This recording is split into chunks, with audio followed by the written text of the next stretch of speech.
Hi guys, this is Dr. Rob Cywes, the carb addiction doctor, and today we're going to be talking about dopamine fasting and serotonin loading.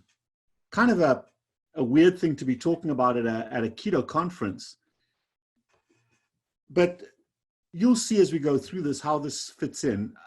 As I mentioned, I am Dr. Robert Cywes. I go by the Carb Addiction Doc on YouTube and on Instagram. But really, today, it's not about me being a doctor. Today, it's just about a fat guy telling a story. And I'm so thankful for Robin and the crew at KetoCon for putting this virtual conference on. I know that it's been very challenging with not being able to present stuff live, but this is an excellent forum. And I look very much forward to seeing all the other speakers talk about their take on the ketogenic world. So when we look at healthcare, healthcare more and more has morphed into a business, particularly in the US. And as we've become driven by electronics and data, healthcare has become a place where data goes in, we have outcomes that come out, and ultimately what happens is we develop best treatment algorithms, and then we apply those kind of in a mathematical way. And we've lost the human connection with mathematics. So as an example, when a patient comes in and they're kind of feeling lousy and the doctor says, hey, it might be your thyroid, what they do is they immediately send off blood work, and they send off that blood work and it comes back and there's an observation that your thyroid hormone levels are low. And the next thing they do is they prescribe thyroid hormone and off you go. They never ask what the problem is. They don't walk it back and look at cause. And more our healthcare system has become data in, outcomes out, here's your treatment. The problem with that is it may work well in business, but human beings are a complex human biological system, and we really require a systems biology approach. We need diagnosis, prognosis, a multi-systemic treatment approach, and then ongoing monitoring. And exactly the same is true when we are dealing with problems that arise from our nutrition and our diet. So human biology is like a complex system. And more what we've done is we've started taking one cog out of that system and treating that single cog. So for example, instead of looking at the heart and metabolic syndrome in the context of the whole human being, we're typically isolating heart disease into raised LDL, and now we've got a statin that we can treat LDL with. And in a similar fashion, over the last 20 years, I've more and more seen people looking at obesity and saying, okay, it's carbohydrates, and if you cut back on your carbohydrates, you lose weight. So they're looking at the cog of obesity, not the whole system of the human being, and they're applying a ketogenic diet to that. And that may treat the obesity, but treating one cog fails the system. And one of the things when you talk about heart disease or metabolic syndrome, obesity, diabetes, they're ultimately a behavioral substance abuse problem. What? Yeah, they're a behavioral substance abuse problem. So treating calories or treating LDL is treating one cog in that complex system. And we really need to understand and treat the system. So let's step back for a second and let's look at how the human brain works. The human brain works a little bit like driving in the rain. So as you drive out, as you're driving in the rainwater slowly hits that windshield, and the windshield becomes more and more opaque. And then you hit the windshield wiper, and for a second, the windshield wiper goes across, and it cleans the windshield, and then the rain falls again. Well, the equivalent in the human brain of water falling on the windshield is dopamine that builds up in your brain cells as you focus, as you concentrate. And that dopamine is the focusing hormone that builds up in your brain cells. And then there's something that we use about every 20 to 30 minutes to trigger a moment of relief. And the relief is mediated by a hormone called serotonin. So throughout the day, we're dopamine loading and we're giving ourselves serotonin relief. And what's interesting, if you apply that to conversations and getting to know people, is that within 5 minutes of talking to anybody, their dominant form of serotonin release becomes visible or becomes knowledgeable if you're looking for it. Obviously, Some of the time you can see it, some of the time people will talk about it, but it's dominant in their heads. So the dominant form of serotonin relief defines who you are as a human being. And all human beings go through this dopamine serotonin cycling from a healthy lifestyle perspective. So if you look at a healthy human being, we all strive for success and productivity, and we work hard and we achieve and we build up wealth and we build up power. We are productive human beings. But the byproduct of productivity, the fallout of all that productivity, is stress and anxiety and frustration and anger and fear and depression and sadness and boredom and pleasure and shame. Collectively, I call that emotional tension. So as we're being productive, we're building up dopamine. But the dopamine, that success comes with all of this emotional tension. And a healthy human being has a variety of different, what I call effort-based mechanisms that trigger or that activate the serotonin system, either in brief little spurts or over a slightly longer period of time, that effectively dissipates in a very healthy way that emotional tension so that they can again cycle back to productivity. And some of the healthy serotonin mechanisms are creative arts. It could be reading, writing, gardening, cooking, photography, fashion, meditation, spirituality, which is a connection with a higher power, physical activity, empathetic human connection, healthy sexuality, and certain substances, maybe a glass of wine or whatever it may be. Healthy people have diverse, effective emotion management systems that are based on effort up front with a reward on the back end. And there's a time component that allows them to connect with the issues that are driving their emotions so that they can connect with and process those issues in their subconscious and not only dissipate the emotional tension, but identify and process the triggers of that emotion. And on the back end, they get the reward of pride that builds up their self-esteem and their self-confidence. So a healthy human being has dopamine serotonin cycling to be productive and to manage emotional tension. Now, what's happened in our world more and more over time is that the focus has been on productivity, and less time is available for managing our serotonin activity from an effort-based system, because effort-based systems takes time. And what we found over the last 50 years is very conveniently, a part of our food system has been hijacked by a drug. Because when we look at food, really most people will see food, the macros, from three different components. We see protein, we see fat, and we see carbohydrates, sugar and starch. And biologically, we know that protein is essential to human life. Without it, we will die.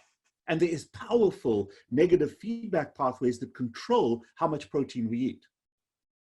Fat is also essential to the human diet. Human beings are designed to be in ketosis, but also there are essential fats without which we will get sick and die. And human beings have very powerful negative feedback pathways that control our fat and protein consumption. But there's nothing essential about carbohydrates. Yes, we need sugar in our bloodstream, but we don't have to get sugar from our face. We don't have to eat and drink sugar because our liver is very good at making it. So sugar is a non-essential thing in our food system. I'm not even going to pay the homage to call it a nutrient. But sugar and starch, carbohydrates, are incredibly powerful, instant forms of gratification. They give us instant tranquility, instant reward, instant gratification. So while carbohydrates are considered still part of our food system, they are there not for nutrition. They are there as a pleasure source for stress and emotion management. And you know what? That's okay for the most part. But because of their ubiquitous availability to us more and more in our society, and the more we focus on success and productivity and hard work and working long hours, more and more we have forsaken our effort-based emotion management system. And we've brought in that instantly gratifying sugar, starch, carbohydrate complex. And we no longer eat it once or twice a day. We now have it available to us, surrounding us all over the place. And we've developed a whole ritual, a whole habit, just like a smoker or an alcoholic, where we have easy access to little bits of carbohydrates, and we call that snacking. A snack is always an emotional event. It is never a nutritional event. So we build up all this emotional tension, and then we use snacks and we use sugar and starch as that serotonin relief to relax us. The problem is we become tolerant to that sugar. And now it doesn't have that same dopamine relaxation. And we develop dopamine resistance. So we need more and more sugar and starch to help us to manage that emotional distress. And the sugar and the starch gives us instant gratification, instant euphoria, instant tranquility. But on the back end is negativity, harm, and guilt, as well as repression of the issues that are driving the emotional tension. So we use sugar and starch like a baseball bat to club, to numb, soothe, and obliterate our emotions. And we develop a highly dysfunctional emotion management system that needs more and more and more. So the results of productivity and carbophilia, which is this excessive use of carbohydrates, has resulted in a population that is only happy when it's high. And we've become a society of obese and diabetic and metabolically diseased people doing carbohydrates throughout the day to manage our emotional needs. And we have developed addiction as a lifestyle. We dopamine load because there's huge pressure on success and productivity. And then we manage our emotional tension by more and more and more carbohydrates to the point of harm. We become fat and diabetic, and we ignore the obesity, we ignore the diabetes, we ignore the metabolic syndrome so that we can comfortably continue the relationship with the most pleasurable thing in the world, which is sugar and starch. And slowly we become sicker and sicker and sicker, but that is erosive esteem, our self-confidence plummets. So now we need psychotropic drugs, antidepressants, or we develop disruptive acting out behavior, we commit suicide, we get PTSD. The negativity, harm, and guilt, and the erosion of us as a societal human being has become increasingly prevalent because of the ubiquitous availability of carbohydrates, not as a food, but as a drug.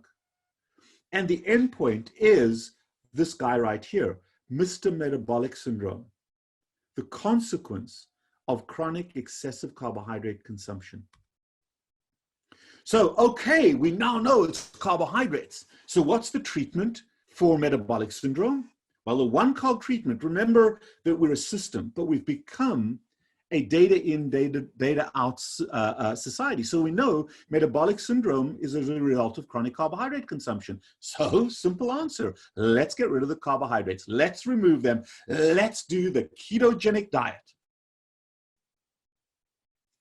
Well, we said one cog treatment fails a system solution.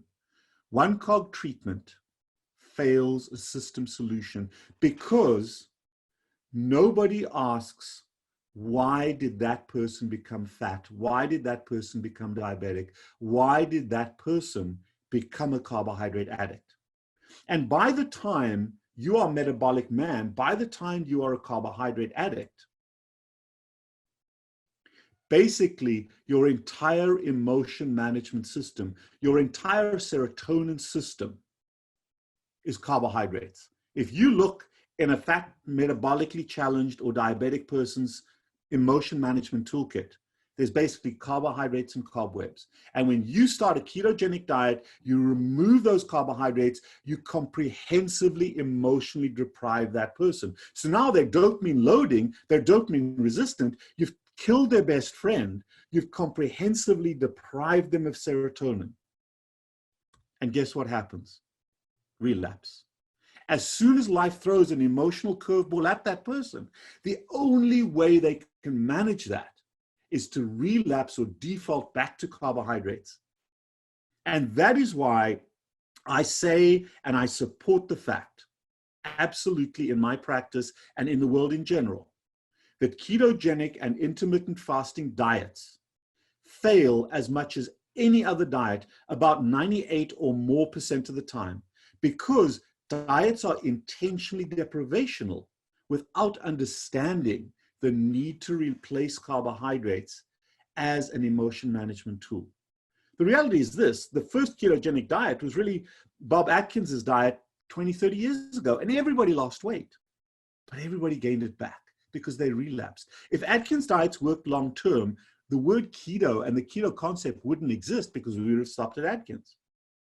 Removal of carbohydrates without effectively replacing them from an emotion management system perspective sets up relapse under emotional duress, period. The other thing that happens when we remove carbohydrates suddenly, here's your diet, off you go, go do it. I'm starting keto tomorrow. Well, you choke on the elephant because there's just too much to remove. You've killed your best friend. And that plunges you into a whole bunch of psychiatric disorders, which is the anxiety, the depression, the frustration, the sadness. And we don't realize that in essence, eating excessive carbohydrates is really a form of slow suicide. If we in the ketogenic community don't understand the emotional and the psychiatric impacts of the drug and of the drug deprivation, we're doing our patients and ourselves a huge disservice. But there is hope, because 90% of people who die by suicide, whether it's through carbohydrates or other means, have a diagnosable and treatable psychiatric disorder at the time of their death. But unfortunately, the medical world doesn't know that. So when somebody comes in either on carbohydrates because they can't cope, or when they've removed carbohydrates, now they're getting depressed and anxious. And if you, the audience, looks at yourself, how many of you are on a psychotropic drug or antidepressant or anti-anxiety medication? By far, the majority of people that walk into my office are on some form of psychotropic drug. The problem is that every family doctor, every psychologist, every psychiatrist, when somebody comes in and says, I'm anxious, I'm depressed, I'm not coping, I feel like, here's my trademark word, I feel like shit. They don't say why. They say, here's a pill for you. Here's a little happy pill for you. And now you've just become a happy turd. Dopamine resistance and serotonin cycle uncoupling due to addiction results in chronic excessive carbohydrates hijacking the brain and controlling your emotions, your motivation, and your mood. Carbohydrates replace dopamine cycling. Without carbohydrates, the abuser loses motivation, feels sad, feels depressed, and is unable to function normally, both physically and mentally. Addicts need a fix to get through the day. And if you don't get your fix, happiness becomes absent and unattainable. So the goal of an effective ketogenic treatment program is really to look at it as an addiction treatment program, not a nutritional treatment program. And the epicenter of that should be the restoration of dopamine serotonin cycling. And we can start that out with a dopamine fast followed by a serotonin load. So as you remove carbohydrates, you really want to progressively replace them with pleasurable effort-based behavior. And under those circumstances, treating carbohydrate addiction with addiction methodology rather than dietary methodology, recovery and remission is possible. You cannot be completely cured. You're always going to be vulnerable to relapse. But the better you build up a healthy emotion management system, the less likely you are to revert back to carbohydrates as a coping strategy when life throws you an emotional curveball. But it's always better to slowly deprescribe carbohydrates, weaning them to abstinent over time while you replace their role in a person's nutritional and emotional life, than suddenly stopping them on, here's your keto diet, off you go tomorrow. You will choke on the elephant. So let's look at serotonin. Serotonin is a mood stabilizer, and it induces a dopamine cleanse. And just for those of you that don't understand serotonin, the precursor molecule is an amino acid called L-tryptophan. And a ketogenic diet is rich in L-tryptophan. There's tons of it in eggs and fish and cheese and seeds and poultry and meats and milk. And that L-tryptophan by itself helps to reduce stress, anxiety, and depression. But L-tryptophan gets turned into serotonin. Unfortunately, there are no serotonin supplements. There's L-tryptophan. L-tryptophan is rich in a ketogenic diet, but there is no serotonin pill you can take because serotonin supplements cannot cross the blood-brain barrier. So tryptophan gets turned into serotonin that helps our mood, our cognition, our sleep, our memory. And then check this out, folks. After that serotonin high, serotonin gets broken down in a healthy brain and it becomes melatonin. And melatonin affects our circadian rhythm, our sleep-wake cycle, our immune function, and it's a very powerful antioxidant, particularly in the brain, helping to reduce Alzheimer's and other cognitive dysfunctions. But think about that. So many of us that are addicted to carbohydrates have sleep disturbance. And what do? We take a melatonin pill. Why not get the melatonin from tryptophan through serotonin in a healthy way? That is the natural way to go. And a ketogenic diet absolutely supports that. But then it requires you to get back to serotonin loading. Dopamine, on the other hand, is something that affects memory, focus, concentration, motivation, movement. It focuses our attention on specific activity, helps us to concentrate, and creates short-term memory. Learning healthy productivity strategies, when a normal person focuses or engages in a pleasurable behavior, dopamine is released. And when the behavior then merits a reward, serotonin is released to relax that dopamine and motivates the same behavior again. So dopamine serotonin cycling is associated with a very healthy pleasure reward system. And it's normally cyclical. It is part of the process, the feedback process that governs all essential functions in the human body called homeostasis. And to understand a little bit better, and I think that this hopefully will be quoted, and my wife hates it when I do this, but the best example of healthy serotonin dopamine cycling is sex. And if you can see me, I'll demonstrate that for you. Not visibly, this is not a pay-per-view. So you're having sex, a lot of dopamine building up. And then suddenly you have this orgasmic serotonin rush. And then you fall asleep because melatonin's released. That is dopamine cycling. The sex, the orgasm, the sleep. So girls, don't blame us, guys, for falling asleep afterwards. It's normal human biology. But that is a healthy dopamine serotonin cycle. So, okay, now I'm the fat guy, I'm the diabetic, type 2 diabetic guy, I'm Mr. Metabolic Syndrome. And I want to get rid of my metabolic syndrome. So how do I start? Well, we can start by progressively removing carbohydrates from our diet. That is the starting a ketogenic diet, and you do it in stages. That's the removal of the drug.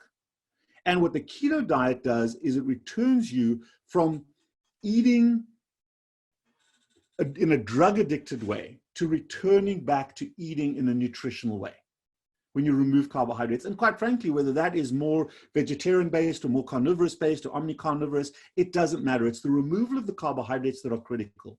But the other void that we have to replace is the void that is left when you remove carbohydrates from a fat person, from a carbohydrate addict, in terms of the emotion management system. And the way we start this is we teach people about dopamine fasting and serotonin loading. And this is something you can do at the beginning as you start your ketogenic journey. But even people that live a ketogenic lifestyle from time to time need to recalibrate. And about 2 or 3 times a year, I use dopamine fasting, serotonin loading as a method to recalibrate. Because as a fat guy, and I topped out at 300 pounds, I've lost about 90, I'm always fat up here. I'm always vulnerable to relapse. So what I want to teach you today, I want you to understand the need for this and then learn the methodology. And really what you want to do is to find a weekend or find two sequential days, and the first day is the dopamine fast. It's the day of isolation. And then day 2 is the day of engagement. Now, dopamine fasting is not a concept I created. I've just brought it into our ketogenic treatment of our patients in my office. So this is something I borrowed or stole or acquired from a group of people that first spoke about dopamine fast in the Silicon Valley. But they only use dopamine fasting to recalibrate. And I've added the serotonin component.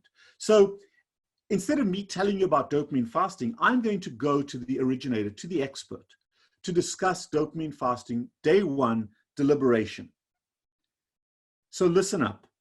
So I received the following comment a couple of videos ago from a Mr. Bot. He asks, how does one recover from a period of unwanted slacking off? What are some good practices and ways to recover? Essentially asking how to get your life back together. Now, when I came across this comment, the first thing that came to my mind was actually a ritual that I invented many years ago back in college when I was drinking, smoking, and simply partying way too hard. It's a ritual that worked extremely well for me back then, and it's something that I still do at least once or twice every single year. I call it the dopamine fast. Now, in order for this to work, you have to treat it like a sort of holiday. This is an entire day event that starts from the moment you wake up all the way until the moment you fall asleep. And this is a special holiday because unlike most other holidays which are fun and filled with activities, the entire purpose of this one is to have as little fun as possible, which means that there's a huge list of things that you cannot do. That's right, things that you consider to be fun, entertaining, or pleasurable are strictly forbidden. So this means no food. All you're allowed to do is drink water. No phone. You can leave it on for emergency calls, but you can't use it. No internet, which includes surfing the web and or social media of any kind, Facebook, Snapchat, Instagram. No watching of videos. So this means no TV, no YouTube, no Netflix, no going to the movies, no substances of any kind, no alcohol, no weed, no drugs, no cigarettes, and nothing with caffeine. No video games, no music, no hanging out with your friends, no talking to anyone unless it's an emergency or for something work related, no masturbating, and finally, no reading of any books, fiction and or non-fiction. Now here's what you can do. You can drink water. You can walk around outside. You can meditate. You can do some light exercise. And most importantly of all, you can write using a pen and paper. And those are the rules. Now at this point in time, you're probably wondering, why in the world would anyone do this to themselves? It sounds miserable. It sounds like torture. Well, I'm going to show you exactly why the dopamine fast is so effective and how committing to this ritual can force you into becoming extremely productive again. And I'm also going to explain why writing is so important during a dopamine fast. Now, there are two main reasons as to why it's so effective. The first is that it starves your donkey. What do I mean by this? Well, if you think about it, the relationship between your mind and body is sort of like the relationship between a rider and a donkey. If you're riding a donkey and you want it to move, all you have to do is wave a carrot in front of him. This is similar to how if you want to convince your body to do something that's hard, all you have to do is think about the reward you'll get after. This is basically how habits work. We automatically do things as long as there is a decent reward that follows, as long as there is a carrot on a stick. Now, what happens to us when our life is a mess is that we've been indulging in too many stimulating things. Things like porn, drugs, junk food, and binge watching shows all produce a huge amount of dopamine. This is equivalent to letting your donkey eat at a buffet of carrots and other tasty donkey vegetables. If your donkey's been eating at a buffet all week, he's not going to be motivated by a little carrot on a stick anymore because he's full. When you commit to doing a dopamine fast, you're essentially starving your donkey. You're giving your body as little stimulation as possible for an entire day. And when your donkey is starving, you can easily convince him to move by waving just a little carrot in front of him. This means when you wake up in the morning after doing a dopamine fast, you'll find it much easier to convince yourself to go to the gym or to read some pages of a book by thinking about the reward you will give yourself after. The second reason committing to a dopamine fast is so effective is because it prevents you from masking your pain. What is the purpose of pain? Well, if you think about it, pain is an indicator that something is wrong and needs to be fixed, right? It's a sign that there's a problem somewhere. If your hand is touching something that's too hot, you feel pain and your brain goes, there's a problem over there, and it automatically moves your hand. Pain is necessary for us to fix our problems. The same thing applies to emotional pain. Things like rejection, loneliness, and shame. These are all indicators that something is wrong in our lives. But the problem with us humans is that we love to run away from these feelings. We love to self-medicate with pleasure instead of solving the actual problem. That's why so many people turn to food, drugs, sex, and alcohol when they're in a bad mood, because all of these things can make that pain go away, at least temporarily. Now, when you do a dopamine fast, you have no way of avoiding your problems because there's literally nothing you can do to mask any of the pain. And this forces you to address all of the problems that you've been running away from for who knows how long. And here's where writing comes in. In order to address this pain, the best thing to do is to write, to organize your thoughts, to figure out why you're feeling this pain to begin with, and to eventually come up with a plan. See, every time I commit to doing a dopamine fast, I will spend at least a couple of hours writing throughout the day. Here are a couple of very good questions to ask yourself. These are the writing prompts that I'll use most often whenever I commit to doing a dopamine fast. Question number 1. Do I feel any discomfort today? If so, where in my body am I feeling it? Is this an emotion or is this physical pain? If it's an emotion, try to describe it. Is it anxiety? Is it depression? Is it shame? What does it feel like? Question number 2. Ask yourself, why do I feel this way? Now, it's important not to blame a chemical reason or, genetics or other people, because most of the time the reason we feel bad is because of something that we can control. There are almost always things that you are doing that are causing these issues. So ask yourself, what things have I been doing that could possibly be causing these issues? Question number 3. What should I do to fix it? What are 1 to 3 things that I can do tomorrow that will at least somewhat address this pain? Things that would get me a couple of steps closer to fixing whatever problem is causing this pain. Question number 4. What would my life be like if I did not do any of these 1 to 3 things for the next 5 years? Assume the worst possible scenario and really describe it. And finally, question number 5. What would my life be like if I stuck to these 1 to 3 things consistently for the next 5 years? Assume the best possible scenario and really describe it. Now, the key to getting the most out of these writing prompts is to write a lot. The more you write, the better. But allow yourself to really focus on what you're writing. Give yourself some time to think between answering each of these prompts. Write slowly and neatly. You have all of the time in the world because, quite frankly, there isn't much else to do. If you answer all of these prompts in detail, you're going to have a clear idea of exactly what you need to do tomorrow. You're going to feel pretty motivated to stick to the 1 to 3 things that you wrote about because you'll come to realize that there are things that will get you closer to solving your problems. And that's why the dopamine fast is so effective. Now again, this is a ritual that I came up with, but worked really well for me. So I'm curious as to whether or not it will have the same effect for you guys. If you're trying to get your life back together, try this out and let me know in the comments below how you felt the next day. Besides that, guys, stay tuned. And folks, that is a great description of the dopamine fast. I know that it went by very quickly, so if you're interested in hearing that again, rewatch this talk. Or alternatively, go to YouTube and just look for a short 8-minute and 17-second video called Dopamine Fast. It is absolutely brilliant. But on the back end of that dopamine fast, the dopamine fast is about removal. It's about shutting down the system that has gone haywire. Now we have to rebuild if we're going to be effective. We have to replace. And on day 2, that's the day of pleasure and reward. But it's effort-based. It is the day where physical, mental, and emotional well-being begins to replace the load, that negativity, that guilt, that high from the carbohydrates. Day 2 is the day of liberation where we start to feed the starving donkey. And in day 2, wake up. Make your bed, but make your bed imperfectly. Just pull up the covers because this is about effort, not perfection. And the most important thing, when you pull the covers up as soon as you get out of bed, give yourself a back pat. Give yourself affirmation of pride in the act. Pride in what you're doing is the greatest high that is never harmful and nobody can take away from you. Trade in your perfectionism for that self-compassion and cultivate that self-compassion. On day 2, on your serotonin loading day, no addictive behaviors. No phone, no internet, no TV, no social media, no drugs, including carbohydrates and snacks, and no porn.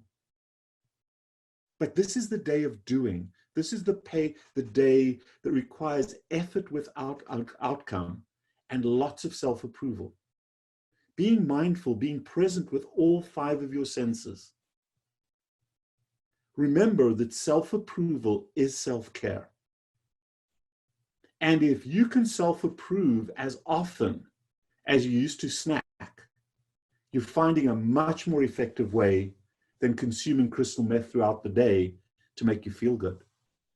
So as part of the serotonin loading day, plan and prepare 2 zero-carbohydrate meals, possibly carnivore, possibly pure vegetable. NBN is nothing before noon. Try not to consume any calories before noon. Cup of coffee, absolutely fine. You can drink 0-calorie fluids before noon and then plan your 2 meals ahead of time. Guess what that is? That's a form of intermittent fasting. Introduce that into your life. Go outside into the brightness of the morning. Stimulate. Be mindful. Interact with something growing in nature. Walk, watch, sit, observe. Have an empathetic conversation with a close friend. Perhaps even sharing a shameful vulnerability. Our shame withers in the sunlight. It festers when we keep it inside of us. Worship for a spiritual connection, or do yoga, or do meditate, or meditate to connect with issues that you may need help and guidance in dealing with from a higher power. Open a door. Initiate a conversation with a stranger, but talk about them. Help them to talk about themselves. Don't talk about you. Do something physically active. Not exercise, though. There should be no outcome. Go for a walk, irrespective of how long or how far. Sing, dance, draw, paint, listen. Now, here's a plug. Listen to the Carb Addiction doc on podcasts on YouTube. Read until your mind departs from the page and enters this tranquil meditative space. Having sex with a partner is fine, but consider their enjoyment, consider their pleasure, not just your own. Donate, give, volunteer, share, but donate your time and effort, not just your checkbook. Give away something you care about or have attached value to. Liberate yourself. Handwrite something and send a personal handwritten note to a friend. But frequently throughout the day, take the pulse of your emotions, name how you're feeling, describe what you did to evoke that feeling. Let your emotions go, let them run rampant and connect with them. As part of that list of liberation, self-awareness and social awareness is critically important. Write down in what ways you are grateful for your own imperfections. Consider what makes you feel proud and what makes you feel humble. What do you consider to be the happiest feeling you've ever had? And maybe recreate that today. Review your dopamine fast deliberation from yesterday, all those things you wrote down, and then focus on cultivating authenticity and letting go of what other people think and acting for other people. Cultivate self-compassion. Let go of perfectionism. Let go of expectations and enjoy the process. Cultivate a resilient spirit. Let go of anger and frustration and numbing and powerlessness. Cultivate gratitude and joy. Let go of scarcity and fear of the dark. I have to, I should have. Cultivate intuition and trust your faith. Let go of the need for certainty. Cultivate creativity. Let go of comparison. Cultivate play and rest. Let go of exhaustion as a status symbol and productivity as self-worth. Cultivate calm, stillness, and pleasure. Let go of anxiety as a lifestyle. Cultivate meaningful work. Let go of self-doubt and supposed to and have to. Cultivate laughter and song and dance, and let go of always having to be cool and always having to be in control. The correct answer to the question, are you and the people around you doing the best they can every day, is yes, you sure as hell are. Don't ever doubt that. Get rid of self-righteousness. Get rid of self-deprecation and judgmentalism as a way of life. Introduce empathy to yourself, empathy to others as a way of life. And always remember, the opposite of too little is enough. Consider what you have and in what ways is that enough. And consider, how will you be better and different tomorrow? Let go of how terrible you were today and yesterday. And these comments are modifications that I've made to a wonderful, wonderful woman by the name of Brené Brown. And I would urge you all, if you don't know Brené's work, to Google her and read her and follow her. But the goal of serotonin loading is to provide for yourself emotional buoyancy, emotional resilience, empathy, gratitude, and kindness that carbohydrates will never, ever provide for you. Empower your brain, empower your mind, and always be humble. Look to grant yourself the serenity to accept the things you cannot change, courage to change the things you can, and the wisdom to know the difference. We all know that first part of the Carb Addict's prayer. But the second verse goes, learning to live one day at a time, enjoying one moment at a time, accepting hardships as the pathway to improvement, taking this imperfect world and this imperfect being as it is, not as I would expect it to be or as I would have it. Trusting that good enough is good enough if the effort is put forth, irrespective of the outcome, that I may be reasonably happy in this life and content with my assets, mind, body, soul, and circumstance. And again, that's modified by me from the original poem by Reinhold Niebuhr. So if you look at our ketogenic pyramid for life, most people on a ketogenic diet are focused on the base. They're eating plant foods, they're eating animal foods, maybe both, maybe one or the other. They're not eating carbohydrates. So their focus is on the nutrition. Maybe they're adding some healthy fats. Maybe they're doing intermittent fasting or eating sequentially. If you want to know about eating sequentially, go to my YouTube channel. But they're focused on the eating pattern. But look at the top of the pyramid. At the top of this iceberg is endorphin time. Time to deal with your emotions, time to relax. But check it out, folks. Endorphin time is right at the top, but not quite at the top. Right at the top is salt. We all know that salt is critical in a ketogenic diet to maintain blood volume and blood pressure. But salt is also critically important because it's okay and it's important to cry from time to time. And one of the best places you can find healthy, happy salt is by taking a stroll on a beach in Florida. Come join us sometime. But the ketogenic pyramid for life includes nutrition, it includes carbohydrate removal, and it includes a healthy, diverse, effort-based emotion management system for mental and physical health and happiness. Folks, humans are omnicarnivores. That's the way we've evolved. That's what our genetics do best under. But ultimately, as human beings, we all desire the two H's. More than anything else in the world, we desire health and happiness. And a ketogenic diet based on intermittent fasting will give you the health physically, but an authoritative effort-based emotion management system will give you the mental health and the happiness you require and you desire. This ideology is not biased. It is biological. It is based on human biology and simple human logic. I don't call it science, I call it biology. Anybody can hijack science, but nobody can hijack biology. Folks, I am the Carb Addiction Doc. Thank you very much.